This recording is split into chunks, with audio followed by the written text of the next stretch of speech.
আসসালামু আলাইকুম, আমি মোহাম্মদ আল ফুয়াদ। আজকে আমরা দেখব কম্পিউটারে কিভাবে ডুয়েল বুট উবুন্টু ইনস্টল করা যায়। সো এর জন্য আমাদের প্রথমে একটি ব্রাউজারে চলে আসতে হবে। ব্রাউজারে চলে এসে আমাদের উবুন্টু আইএসও ফাইলটি ডাউনলোড করে নিতে হবে। সো আমরা উবুন্টু আইএসও ফাইলটি সার্চ দিয়ে নিলাম, উবুন্টু ডাউনলোড আইএসও ফাইল। ওকে, পেজটিতে আমরা গিয়ে এটা চলে আসলো। আমরা এখানে ডাউনলোড বাটনে ক্লিক করার সাথে সাথে অটোমেটিক ডাউনলোড হওয়া শুরু হবে। একটু সময় নিচ্ছে। ওকে, শুরু হয়ে গেল। যেহেতু আমার এই আইএসও ফাইলটা অলরেডি ডাউনলোড আছে, এই জন্য আমি আর ডাউনলোড করলাম না।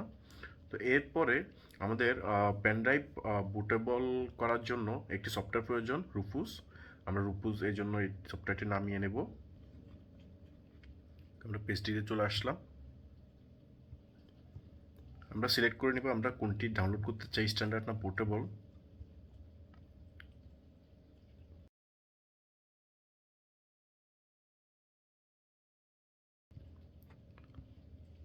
সরি, আমাদের পোর্টেবলটি ডাউনলোড করতে হবে, আমরা ভুলে স্ট্যান্ডার্ডটা দিয়ে ফেলেছি।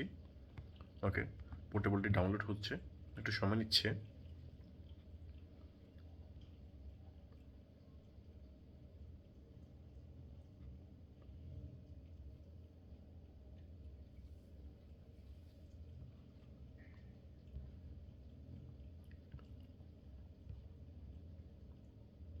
ওকে, ডাউনলোড কমপ্লিট হলো।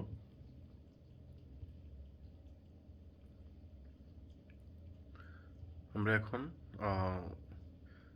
ওপেন করে নেব আমাদের রুপুস সফটওয়্যারটি।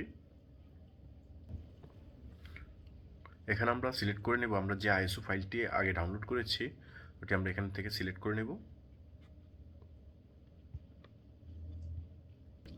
আইএসও ফাইলটি সিলেক্ট করার পরে আমরা এখানে স্টার্ট বাটনে ক্লিক করে নেব। আমার অলরেডি বোটেবল করা আছে, এই জন্য আমি আর করলাম না। এর পরবর্তী কাজ হলো আমরা কম্পিউটারে রিস্টার্ট করে নেব এবং বুট মেনু থেকে আমরা পেন ড্রাইভটি সিলেক্ট করে দিব।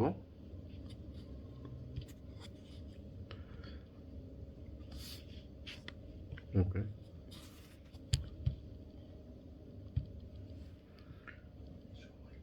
একটু সময় নিতেছে, একটু অপেক্ষা করি আমরা।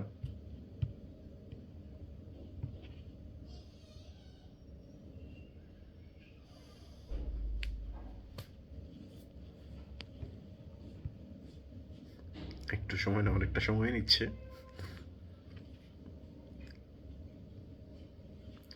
ওকে, আমাদের উবুন্টু ফাইলটি চালু, ডুয়েল বুটটি চালু হয়ে গেল।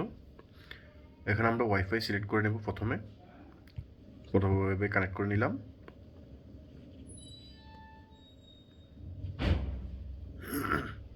নেক্সটে ক্লিক করে নেব আমরা, ইনস্টল। ওকে, যা যা আছে সবই আমরা নেক্সট করে দিলাম। এরপর আমরা উবুন্টুকে কতটুকু স্পেস আমরা মেমোরিতে দিতে চাচ্ছি সেটি সিলেক্ট করে নেব। এখানে আমি 105 GB দিয়েছি উবুন্টু মেমোরি সাইজ হিসেবে। এরপর নেক্সটে ক্লিক করে নিলাম, আমার লোকেশনটি অলরেডি দেওয়া আছে। এরপর আমরা নেক্সটে ক্লিক করার পরে আমরা কিছুক্ষণ ওয়েট করব। রিস্টার্ট বাটন চলে আসছে আমাদের সামনে। আমরা রিস্টার্ট বাটনে ক্লিক করার সাথে সাথে আমাদের সিস্টেমটি চালু হয়ে যাবে। Thank you everyone.